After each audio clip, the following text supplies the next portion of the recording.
നമസ്കാരം. പ്രവാസി മലയാളി പ്ലസിലേക്ക് എല്ലാ പ്രവാസികൾക്കും സ്വാഗതം. നിരവധി വാർത്തകൾ ഇന്നുമുണ്ട്. വളരെ ദുഃഖകരമായ വാർത്തകൾ തന്നെയാണ്. കഴിഞ്ഞ ദിവസം പ്രവാസി മലയാളി വാർത്തയുമായി ബന്ധപ്പെട്ട് നമ്മൾ ചർച്ച ചെയ്തപ്പോൾ കഴിഞ്ഞ ദിവസം നമ്മൾ പറഞ്ഞിരുന്നു, കശ്മീരിലെ പഹൽഗാമിൽ നടന്ന ഭീകരാക്രമണത്തിൽ പ്രവാസികൾക്ക് ആർക്കെങ്കിലും പരിക്കേറ്റിരുന്നോ അറിയില്ല, വിവരങ്ങളൊക്കെ തന്നെ പുറത്തു വരുന്നതേ ഉള്ളൂ എന്നാണ് നമ്മൾ കഴിഞ്ഞ ദിവസം പറഞ്ഞത്. എന്നാൽ ഏറ്റവും ഒടുവിൽ പുതിയ വിവരം പുറത്തു വരുമ്പോൾ ദുഃഖിക്കേണ്ട കാര്യങ്ങൾ തന്നെയാണ് സംഭവിക്കുന്നത് എന്നുള്ളതാണ്. ആ വാർത്തയിലേക്ക് നമുക്ക് ആദ്യം കടക്കാം. കൊല്ലപ്പെട്ട 26 പേരിൽ UAE-യിലെ ഇന്ത്യൻ പ്രവാസിയും ഉൾപ്പെട്ടിട്ടുണ്ട്. ദുബായിൽ പ്രമുഖ ധനകാര്യ സ്ഥാപനത്തിൽ ജോലി ചെയ്യുന്ന നീരജ് ഉദ്വാനി എന്ന 33 വയസ്സുള്ള ആളാണ് കൊല്ലപ്പെട്ടത്. പഹൽഗാമിൽ ഭാര്യ ആയുഷിയോടൊപ്പം അവധിക്കാലം ആഘോഷിക്കുന്നതിനിടെയാണ് ഇദ്ദേഹത്തിന് നേരെ ഭീകരർ വെടിയുതിർത്തത്.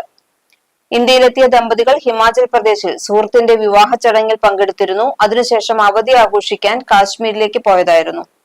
ദുബായ് ഇന്ത്യൻ സ്കൂളിലെ പൂർവ്വ വിദ്യാർത്ഥിയാണ് നീരജ്. നേരത്തെ ഒരു സ്കൂൾ ഗ്രൂപ്പിൽ ധനകാര്യ പ്രൊഫഷണലായി ജോലി ചെയ്തിരുന്നു.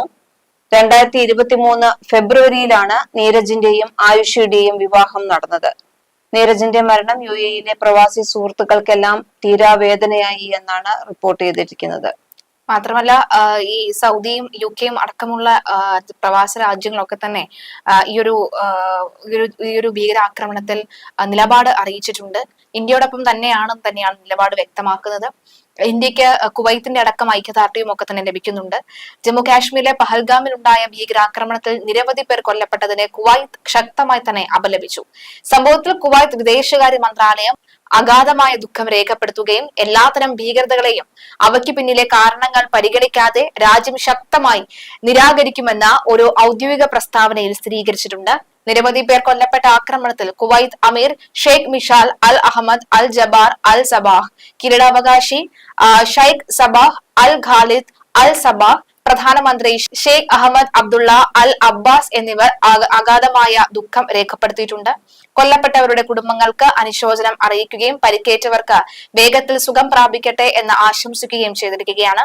കുവൈത്താണ് ഇപ്പോൾ രംഗത്തെത്തിയിരിക്കുന്നത്, നിലപാട് വ്യക്തമാക്കിയിരിക്കുന്നത്.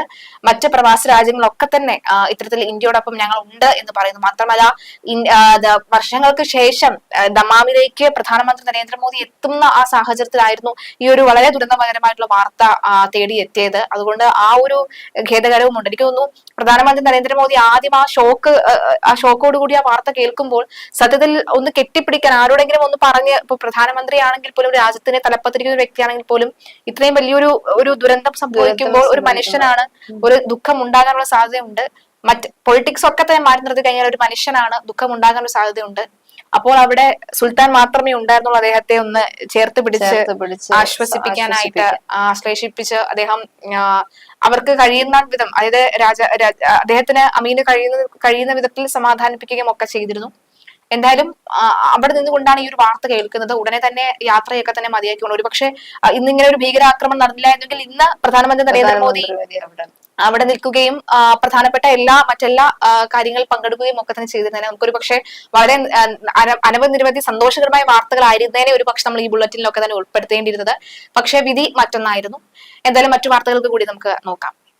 അടുത്തത് ദുബായിലെയാണ്. ദുബായിൽ ഡ്രൈവറില്ലാ ടാക്സികൾ സർവീസ് തുടങ്ങുന്നതിന്റെ ഭാഗമായി ബൈദുവിന്റെ ഓട്ടോണമസ് യാത്രാ സേവന വിഭാഗമായ അപ്പോളോ ദുബായിൽ ഉടൻ പരീക്ഷണ ഘട്ടം ആരംഭിക്കും എന്ന റിപ്പോർട്ടുകൾ വന്നിട്ടുണ്ട്. 2026-ൽ ഡ്രൈവറില്ലാ ടാക്സികൾ ഔദ്യോഗികമായി സർവീസ് തുടങ്ങും. ഓട്ടോണമസ് ടാക്സികൾ വൻതോതിൽ പുറത്തിറക്കാനുള്ള ധാരണാപത്രത്തിൽ Dubai roads and transport authority ഒപ്പുവെച്ചിട്ടുണ്ട്. ധാരണാപത്രത്തിലെ വ്യവസ്ഥയനുസരിച്ച് ഓട്ടോണമസ് മൊബിലിറ്റി സേവനങ്ങൾക്കായി പ്രത്യേകം രൂപകൽപ്പന ചെയ്തിരിക്കുന്ന RTR-ന്റെ ഏറ്റവും പുതിയ തലമുറയായ അപ്പോളോ ഗോ ടാക്സികളാണ് വിന്യസിക്കുന്നത്. ഓട്ടോമേഷന്റെയും സുരക്ഷയുടെയും ഉയർന്ന നിലവാരം ഉറപ്പാക്കാൻ ഈ വാഹനങ്ങൾക്ക് 40 സെൻസറുകളും ഡിറ്റക്ടറുകളും ഉണ്ടാകും.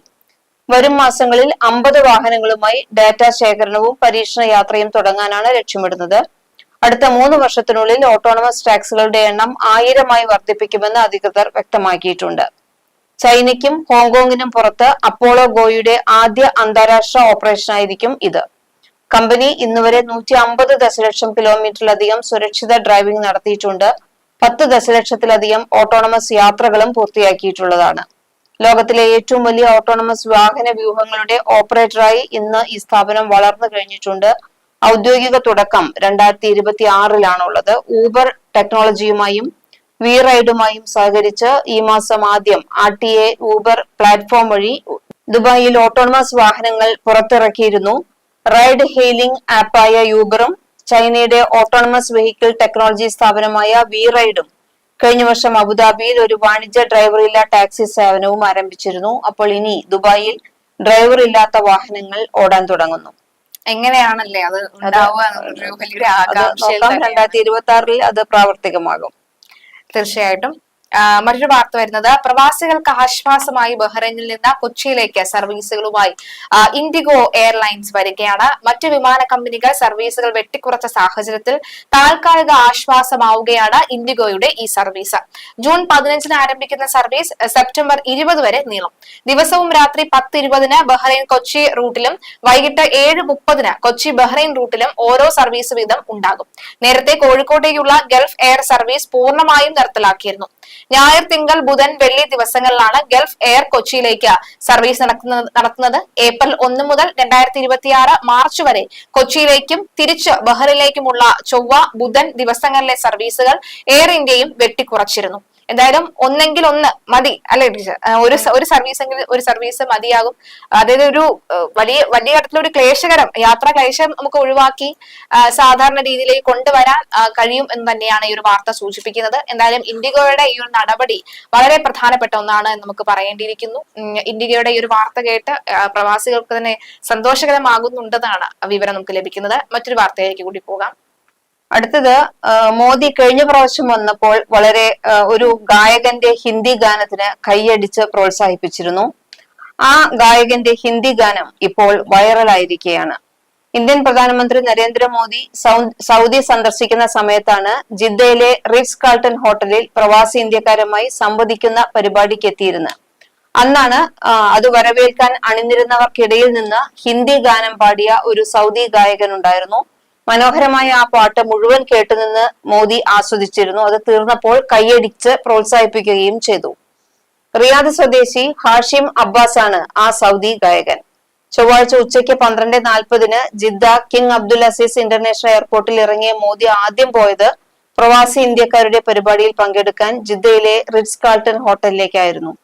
അവിടെ പ്രവാസി കലാകാരന്മാർ വിവിധ പരിപാടികൾ അവതരിപ്പിച്ച് മോദിയെ വരവേറ്റു. എന്നാൽ ഹാഷിം അബ്ബാസിന്റെ പാട്ടാണ് കൂട്ടത്തിൽ വളരെ വേറിട്ട് നിന്നത്. ഹോട്ടൽ ലോബിയിൽ പ്രധാനമന്ത്രി ആ പാട്ട് മുഴുവൻ കേട്ടുനിന്ന് ആസ്വദിച്ചിരുന്നു. പാട്ടിൽ മുഴുകിയ അദ്ദേഹം ഒടുവിൽ കൈയടിച്ചപ്പോൾ അവിടെ കൂടി നിന്ന മുഴുവൻ ആളുകളും കൈയടിച്ചു. കേരളവുമായി അടുത്ത ബന്ധം പുലർത്തുന്ന ഹാഷിം അബ്ബാസിന് ഒരുപാട് മലയാളി സ്നേഹിതരും കൂടെയുണ്ട്. മലയാളി സിനിമയുമായും അടുത്ത ബന്ധമുണ്ട്. ചില സിനിമകളിൽ അഭിനയിക്കുകയും ചെയ്തിട്ടുണ്ട് എന്ന് പറയുന്നു. എന്തായാലും മോദി കൈയടിച്ച ആ ഗായകൻ ഇപ്പോൾ സമൂഹ മാധ്യമങ്ങളിൽ വളരെ വൈറലായിക്കൊണ്ടിരിക്കുകയാണ്. ഒരുപക്ഷെ മോദി പ്രധാനപ്പെട്ട ഈ ഒരു വാർത്ത അറിയുന്നതിന് മുന്നേ വളരെ സന്തോഷത്തോടെ നിന്ന നിമിഷവും കൂടി ആയിരിക്കാം അതെന്നുള്ളതാണ്.